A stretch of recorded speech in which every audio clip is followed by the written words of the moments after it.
வணக்கம் நண்பர்களே, தமிழ் பிளாசம் சேனலில் தினை முறுக்கு எப்படி செய்கிறதுன்னு பார்க்கலாம். அதற்கு தேவையான பொருட்கள்: தினை மாவு 1½ கப்,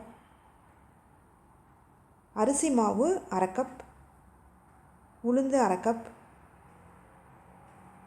உப்பு தேவையான அளவு, எள்ளு 1 டீஸ்பூன், மிளகாய்த்தூள் தேவையான அளவு, பெருங்காயத்தூள் தேவையான அளவு, பட்டர் 1 டீஸ்பூன்.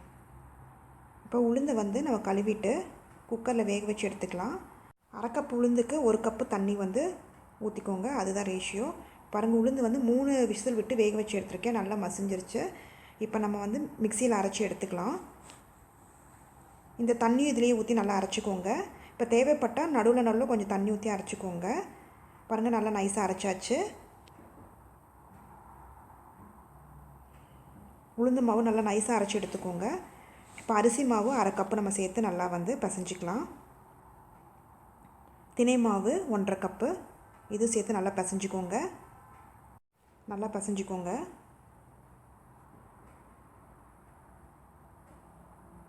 பெருங்காயத்தூள், மிளகாய்த்தூள் சேர்த்து நல்லா பிசைஞ்சிக்கோங்க. உங்களுக்கு காரத்துக்கு மிளகாய்த்தூள் ஜாஸ்தி வேணுனாலும் நீங்கள் சேர்த்துக்கோங்க.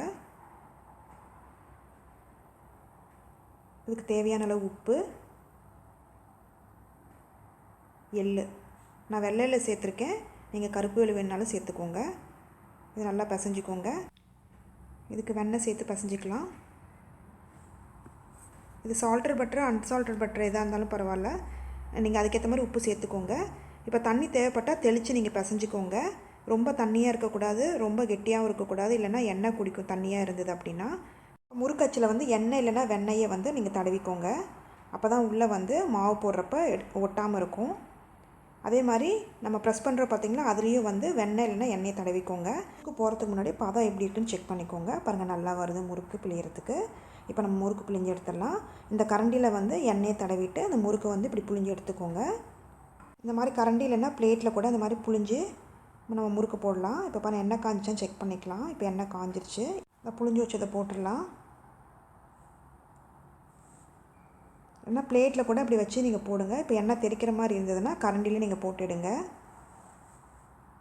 இப்போ முறுக்கு இப்போ தான் புதுசாக போட்டு பழகுறீங்க அப்படின்னா இந்த மாதிரி போடுங்க.